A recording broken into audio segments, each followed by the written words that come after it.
zahmat zararlar ko'tar. Ko'tar. Oshqozon ichaklardagi ziyon zahmat zararlar ko'tar. Oshqozon ichaklari, quvg'idagi, nafas yo'llariga, bosh miyalariga, osti onalarida ziyon zahmat zarar, kasallikka, sahr kasallikka, banisa kasalliklariga qilingan ziyon zahmat zararlar, bel og'riq, oyoq og'riq, suyak og'riq, davlena, sahr kasalliklar, davlena, tasha rak kasalliklari, oshqozon ichakdagi tasha,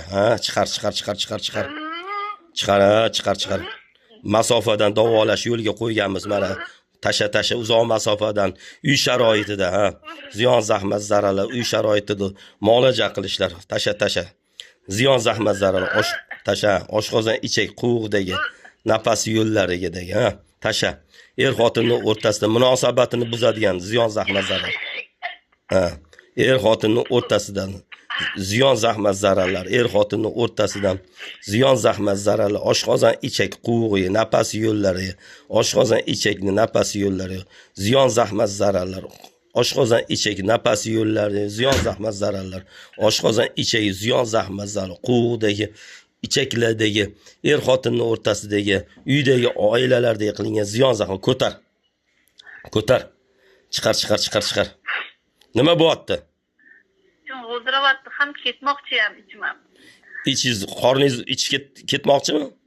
Da. Bo'ldi, boringda hojatxonaga kirib chiqing. Keyin yana boshlaymiz, tushundingizmi? Men rasmga olib tashlaveraymi? Mana tomog'im qaynabyapti lekin o'zi. Azizlar, ushbu faoliyatimizda hozirgi kunda telefon orqali uzoq masofadan uy sharoitida ko'p odam kelaman desa kela olmaydi, boraman desa bora olmaydi, yo'li ojiz, endi uy sharoitida qusib chiqarish yo'liga qo'yganmiz. Hozir mana ko'rsatadi. Xo'p. Kattaroq oching. Shu qusganlaringizni kattaroq oching. Bular oq bir bolalar chiqyapti. Nimaga uchishgan bu? Tushunyapsizmi nimaligini? Bilmayman, oq chiqyapti mana. Misol ovqat desa ovqat emas, to'g'rimi? Yonyapti achishib. Anaqa desa ovqat desa ovqatga o'xshamaydi, to'g'rimi bu narsa? Bu qon aralashib bir narsalar chiqdi-yu, qon aralasham bor-a? Shunga bir bolalar. Voy. Chiz to'lib ketibdi, ziyon zahmat zararlar o'sha. Bo'ldi, siz anaqa hojatga o'ting, hojatga hozir ichingiz ketadi. Xo'p, azizlar, ushbu telefon orqali muolaja qildik. Mana o'qilgan qasidalar hojatga yuguradi, ich tozalanadi, tualetga boradi, og'zidan ketadi, kimlardir matkadan qon ketadi, mana shu qon qusadi, har xil holat bilan bo'lishi mumkin.